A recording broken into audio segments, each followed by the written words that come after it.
Hello and welcome to Beyond the Noise, the podcast series from PRWeek. I'm Evie Barrett, Senior Reporter at PRWeek UK.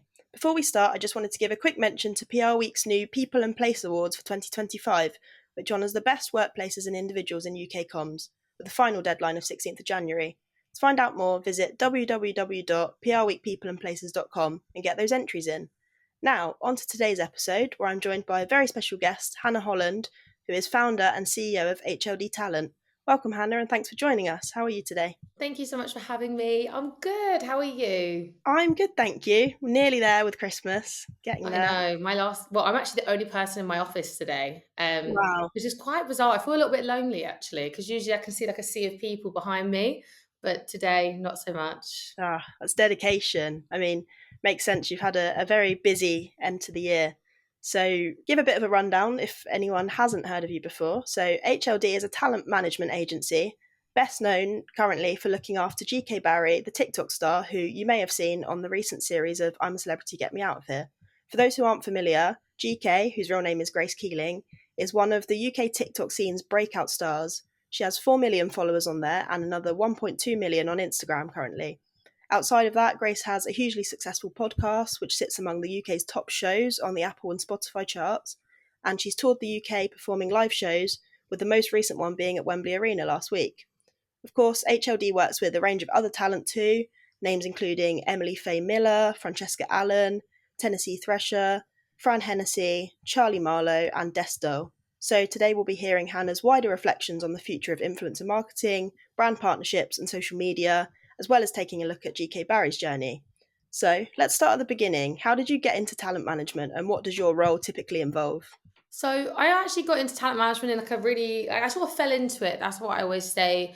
I dropped out of university and I was always fascinated by celebrity culture. And I think when I started in talent management, sexy, influencers were in, it was a bit more new, like risque online.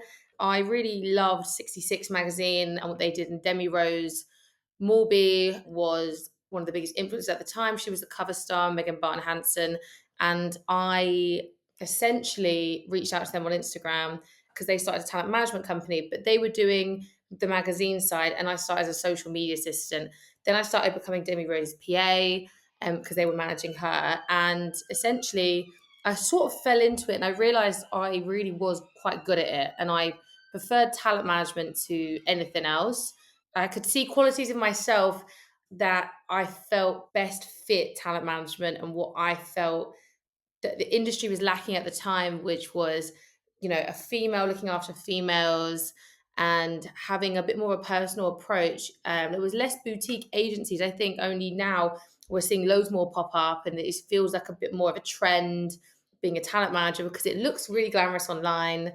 And yeah, I think that's kind of how I started. It wasn't a traditional starting point, but yeah, it was incredible. And my day to day now is obviously very different to when I started. When I started, I was everything, like everything for the business.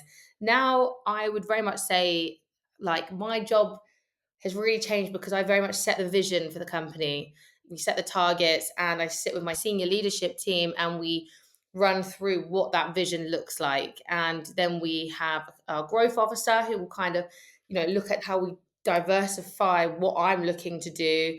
And my day to day is speaking to our accounts team, our legal team, our different talent managers, checking in to make sure everything's good. Obviously, I work with Grace as the only talent I represent. So, checking in with Grace every day, making sure that her schedule is done. And, I could be on a shoot, I could be flying abroad somewhere.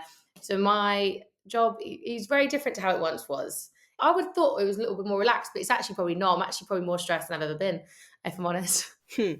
Nice. I mean, it sounds very exciting. So, how did you start working with Grace, and what do you think has really made her gain the level of popularity that she has? I started working with Grace in 2020 and I was sent her video online by my friend who said, "Is this not just you?" And when your friends send you like Mhm. a video and they're like, "This is so your personality." And it was this video and it was like just about wiping the floor with someone because that's what you'd want to say to them. But then when you see them, you're like, "Oh my God, hi." And I thought it was really funny. And I decided to message her on my personal Instagram as well, to her personal Instagram. and just said, I would either love to manage you or be your best friend. And it was really like, that's not really something I've ever done before, but it was funny. And we had a meeting, and yeah, it kind of went from there. The first 2 years, though, was very much more us figuring out how she could develop, because TikTok at the time, there was no TikTok shop. There was no ways of monetizing like how it is now. It's really developed. You'd have to put the link, it like not even in your bio, like in the video, to like shop something. So it was a lot harder. And that's kind of how we started. And then there was like a slow pickup. But, I think the reason Grace has done incredibly well is because she is so herself. She is so authentically herself. And I think her audience is watching her grow up now more in the spotlight than ever. But she is not scared to be her unfiltered version. And I think that was something the industry was desperately needing. The media can really make women feel a certain way. And I think Grace did the opposite. She made women feel that they could be themselves and feel comfortable within themselves. And there was more to being a woman than just what you put out there. Grace is a beautiful girl, but she was showing the world that her personality is also just as valuable. And I think that's what the industry absolutely loves about her. Absolutely. And I think we've seen an evolution of that with her recent appearance on I'm a Celeb. I mean, going into that, did she have any kind of strategy, or did she receive media training beforehand, or did you want to kind of let her just be completely authentic? Well, firstly, I'm incredibly proud. She's the first ever TikToker to be on I'm a Celebrity. Like, what an achievement, and what a woman. She is incredibly funny, and she's also sensitive. She's a person, and I think she was captured so beautifully on that show. I feel she did herself nothing but a credit. She was literally herself, and I saw a really vulnerable side of her that only a few people know about her. And I thought it was so lovely to see that. And that's why she wanted to do a show like that, to really showcase, more than what she just puts out online. For sure, yeah. And I think that did come across. I mean, as you say, Grace is so funny and obviously known for her comedic one liners. As I mentioned, obviously, Grace's podcast, Saving Grace, has proven to be a huge hit in recent years. She's also been a regular panelist on Loose Women and has done some red carpet interviews at events like the Pride of Britain Awards. You've said in the past that practically all of your social media based clients want to break into the broadcast and presenting space, but how easy is this to do?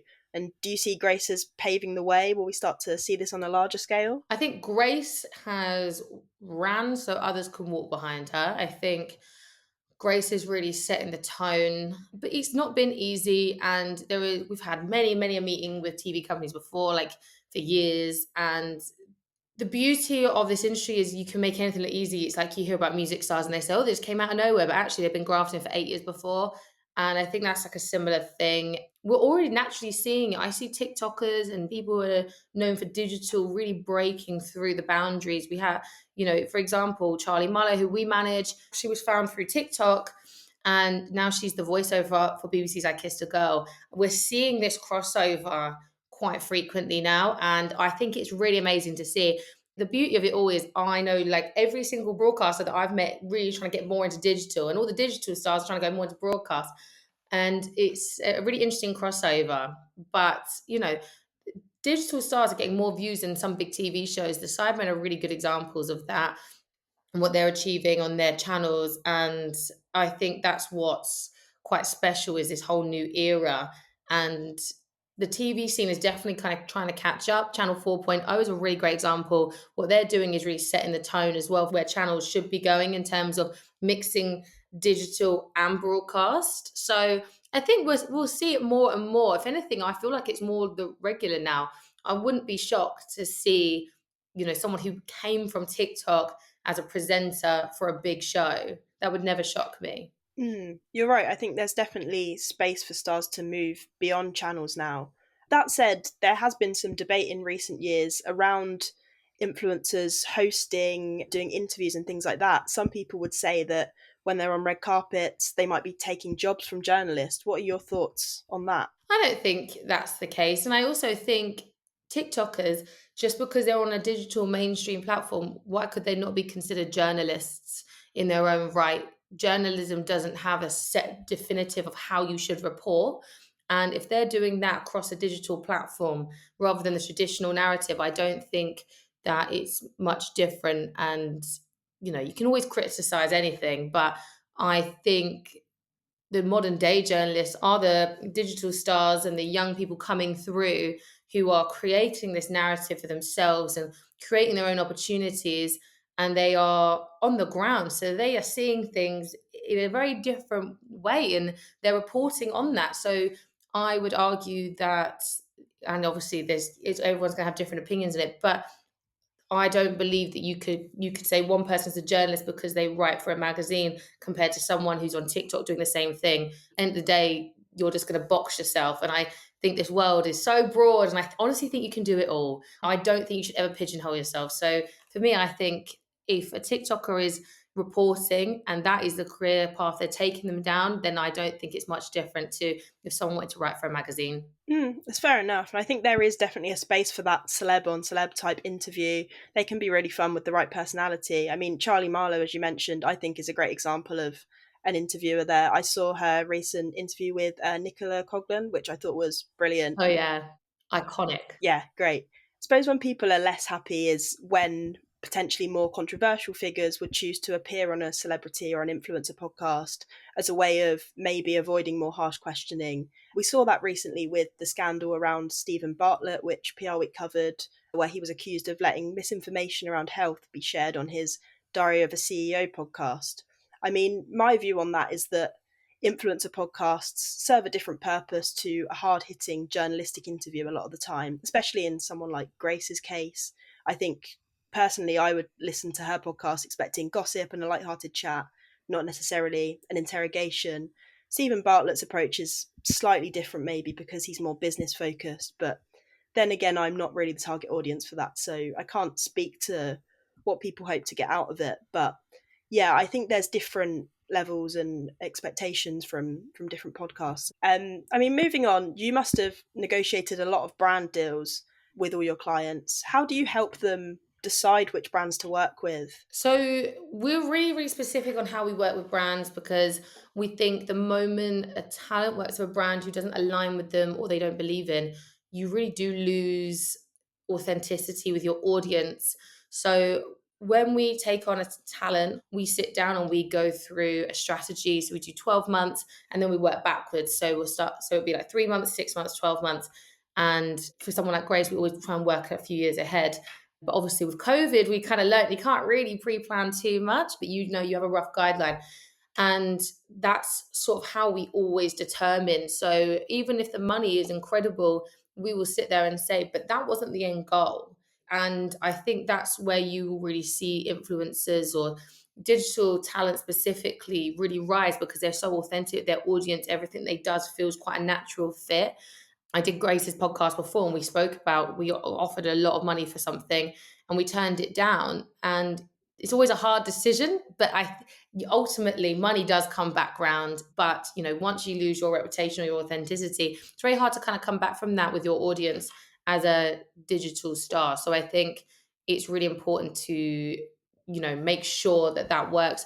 I also think that's why management is really important for talent because when we're looking at these contracts, it's looking after IP, it's looking after usage. I have heard horror stories before. People haven't checked it and they've ended up on like a large scale campaign and that's not really what they signed up for. So, we're very, very particular with who we work with. And we also are very particular on the contractuals to make sure that our talent are fully protected. That's one of the reasons we wanted to start HLD was to really protect talent and put talent at the forefront of everything we do. And I think we do it well, if I'm honest.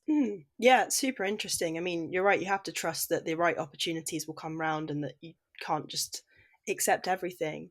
I mean, from the way that brands approach it, obviously we'll have a lot of people working with brands on the PR side listening. What are the biggest do's and don'ts, in your opinion, from them? I think it's always making sure that the talent understand 100% what it entails. A large portion we saw of brands that we did this year was they also wanted quotes from talent to go into press. We've had it many times where it's been written up for us and it's just to us to approve. And we'll always go back and say, that's not really how we like to work because it just looks too media trained, and that's not how our talent would speak. I think it's really important from both a brand and a PR side that you really listen to the talent, because the audience will know if that doesn't feel authentic. They know that talent better than anyone because they're their audience. They're the people who listen in every week and they're invested. So it's really important they do listen. And I know you didn't ask this, but from the brand side, it's something that all talent say to me all the time. Be more open in your brief, set Mm. specific KPIs and be more open with your brief, because you'll get the most out of talent that way. And you will see as a result, the ROI will just really increase. Sure. And would you say it's important from a talent side for them to get feedback on sort of the evaluation of how well the campaign did and that kind of thing? That's the sort of thing which I think sometimes brands forget to do, which actually can be quite helpful for the talent to know whether a campaign went well and how to improve things. Yeah. We've had it before actually, where we've asked a brand to know the results of campaign, and they prefer to keep those stats kind of lock and key, and that's absolutely fine too. But obviously, for a talent, I'm sure they would love to know that feedback, and I think it's always important, especially if you're going to work with them on repeat, and it's a brand you work with long term. Usually, they will feedback as well, so that is fine. I think it's more the one-offs potentially you would struggle to get that feedback.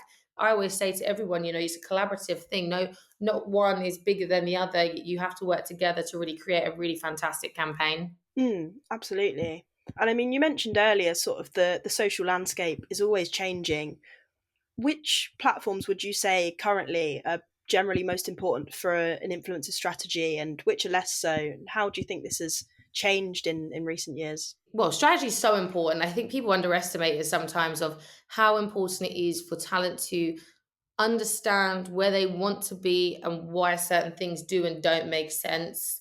Strategies are changing all the time as well. And sometimes, you've got to really move with the times and move quickly. If there's a new app that comes around that we didn't know about before, you've got to work to that side. I think, yeah, strategy for us is the most important thing we do. And it's something we're always re-looking at. And there is no harm as well from detouring from the strategy if it's going to get you there in a different way. Yeah, absolutely. And I mean, looking at sort of the business side of things, LinkedIn has just sort of blown up completely these days. You yourself have gained quite a following on there and on Instagram. Would you say you see yourself as a B2B influencer and do you have your own personal social media strategy? I don't see myself like that at all. No, I didn't think I had a following on LinkedIn, to be honest. When I looked, you had like 7,000 followers or something, which is Oh, quite big really? for there, yeah. I would love to say I need to be more present on LinkedIn. I would say, like, I go through like dips and drabs of it, because sometimes I think LinkedIn actually has the opposite effect for me. It's a very much a showy, offy place where we always talk to influencers from the mainstream about showing the highs and lows. And I would say LinkedIn is the worst place for, if you're in business, to see, because people don't necessarily put the lows. Mm. And on social media as a whole, I think, it's really important that everyone has a personal brand, whether in business or as talent. And that's something that we really focus on at HLD is, your personal brand of how do you want to be perceived. And I think even down to our team and their LinkedIn, how do you want to be perceived? Because that's the brand message for yourself of what you're putting out there.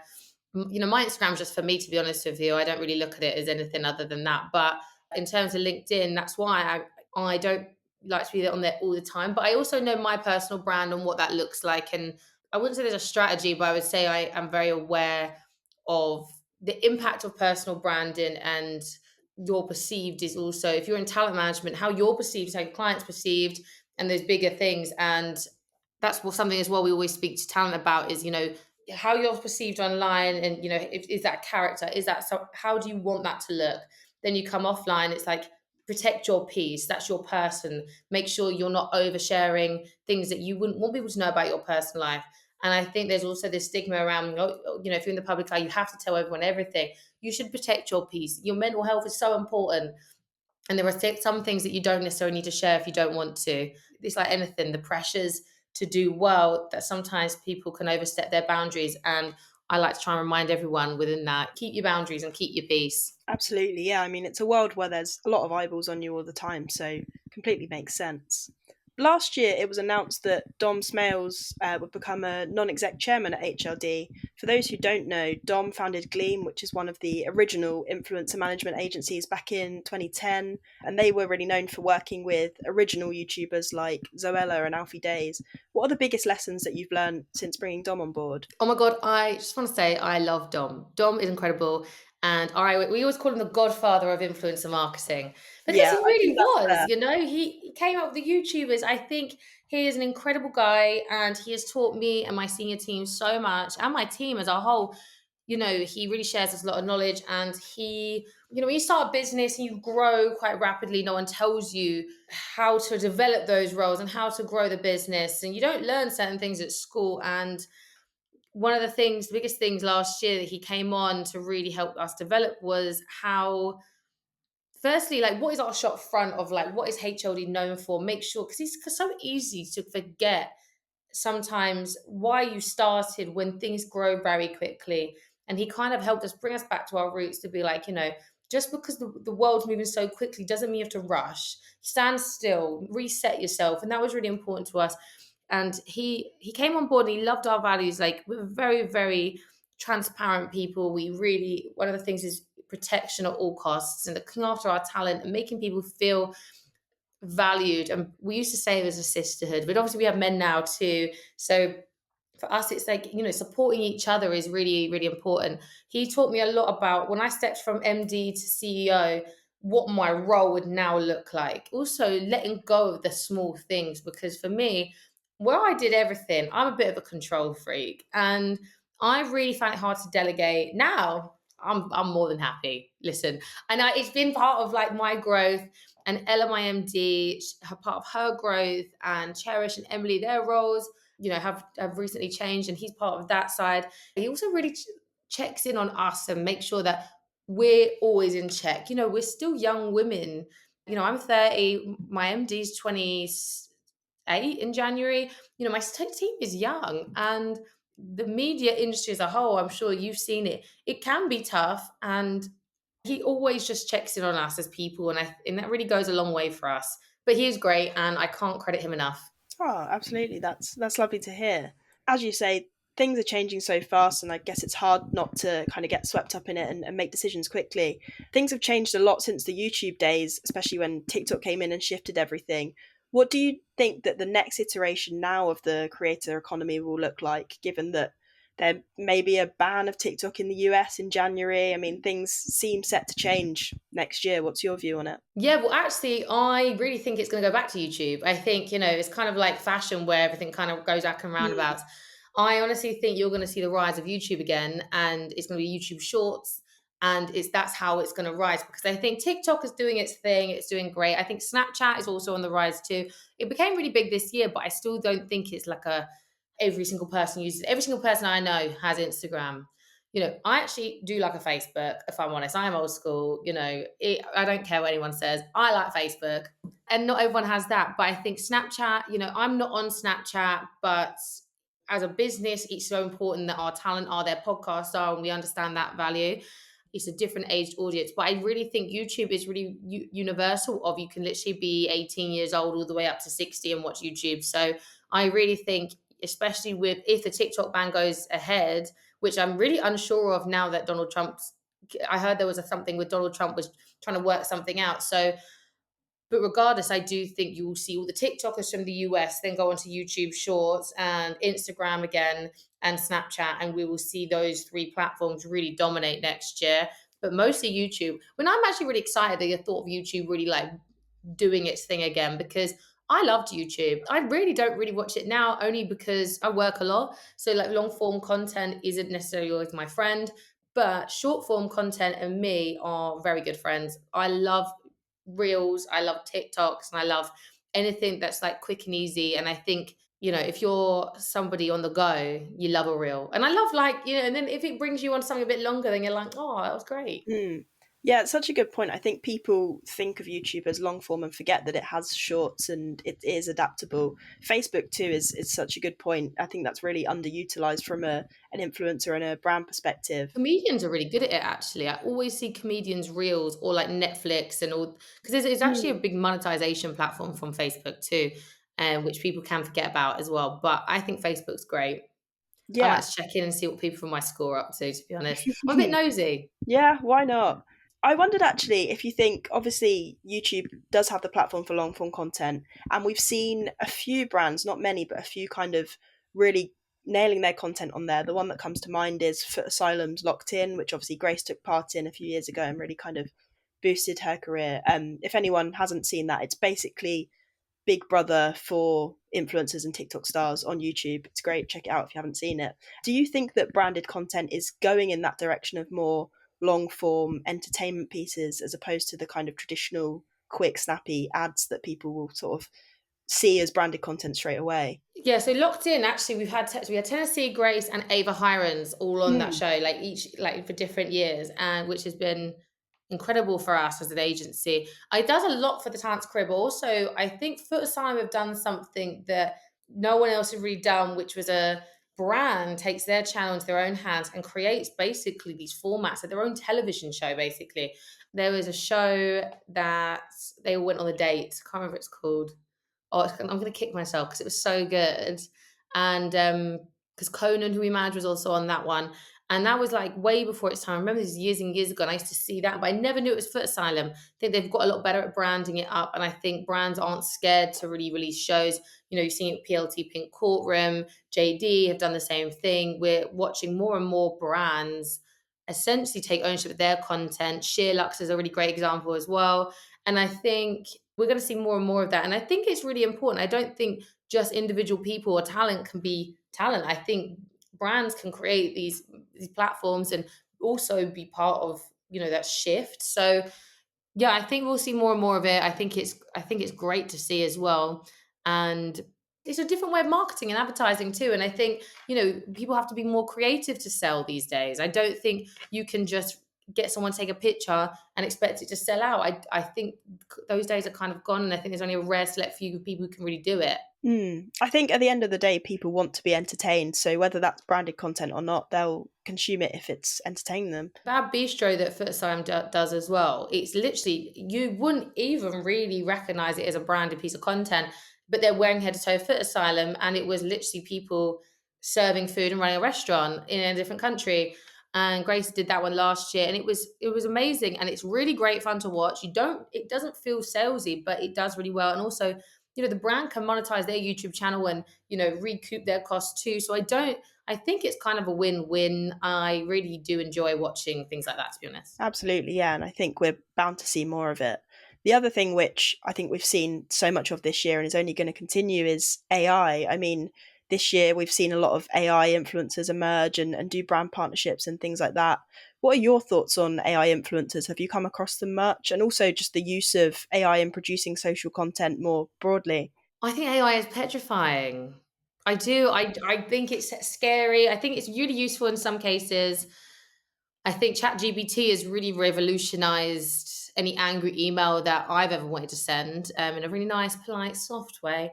I think we probably should use it more here. I don't think we really use AI at HLD a lot, but then actually, you never know. Apparently, AI has been really incorporated into loads of things now, so it's really hard for me to know what's AI and what's not. I think AI influences are petrifying, and I don't know if I love it. I think you asked me earlier about journalism, but there's the argument that a computer is essentially taking, a role of somebody who is a real person. And I find it feels like a lie to the audience, regardless if you like sit there and say, right, this is an AI, this isn't a person. You are still sort of lying to the audience, and I find that a hard concept to get around. So I think we'll see more and more of AI. I'm hoping not as influencers because I think that's quite scary. But I do think, we will see it regardless. And it'll be one of those ones where you either get on board or you kind of miss the boat. Not necessarily AI influencers, but just as a whole for AI and how it's going to revolutionize our industry. I can't figure out how it will yet. But, I know Dom finds it fascinating, the AI influencer space. I think the ethics around AI influencers is a really interesting point at the moment, because if you look at a lot of these AI influencers on Instagram, things like that, they look so real and it doesn't necessarily say this isn't a human. So it's that kind of trust and media literacy among audiences. I think that will really need to be figured out. in the next year or so. So going back to brand partnerships, obviously we've spoken about Foot Asylum and those kind of things. I wondered, outside of your client base, who else you think is nailing their partnerships right now, whether that's an influencer or another brand, anyone who springs to mind? I think Harry Panero is doing a really great job.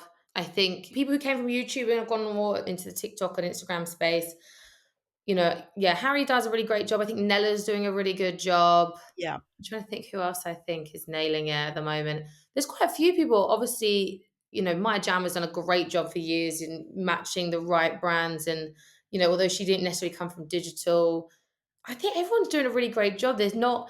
I'm really into food TikTokers at the moment. I really like watching people eat what they eat in a day. It's a really weird thing that I've come into, and I find it fascinating how people live. I like lifestyle creators, so yeah, I really am obsessed with Corey, Leah, and Charlie. If you know those three TikTokers, I find them really great at what they do and like building their audience. I don't know if they do brand partnerships around it, but in terms of people who are nailing the brand partnerships whilst can be authentic, I also think Conan obviously managed, but he's doing a great job of like really entwining everything.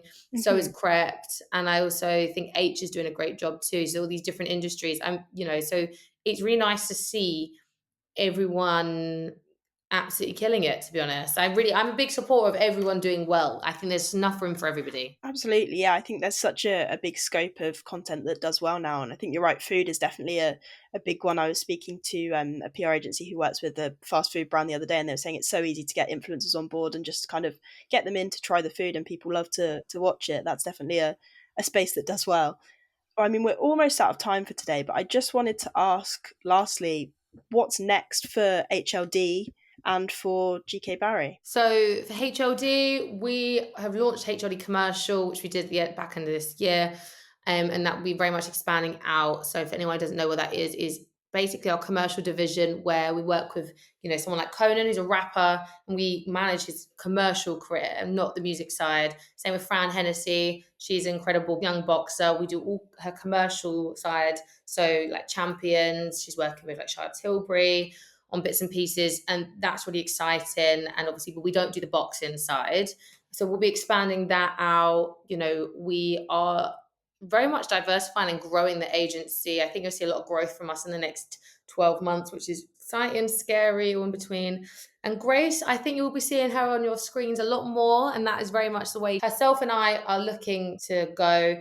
I think Grace is really just in the beginning of how far she can go and how incredible she is. I'm really excited for the next steps for her. And like I said, she's a very, very lovely girl, so she deserves every bit of it. Yeah, for sure. Excited to see it all unfold. Well, that's all we have time for today, but thanks so much to Hannah for your brilliant insights and all the best for 2025. Thank you. You too. Merry Christmas. If you've enjoyed today's episode, then we'd love it if you could leave a review, please, wherever you access PR Week's Beyond the Noise podcast. Thank you for listening, and until next year, goodbye.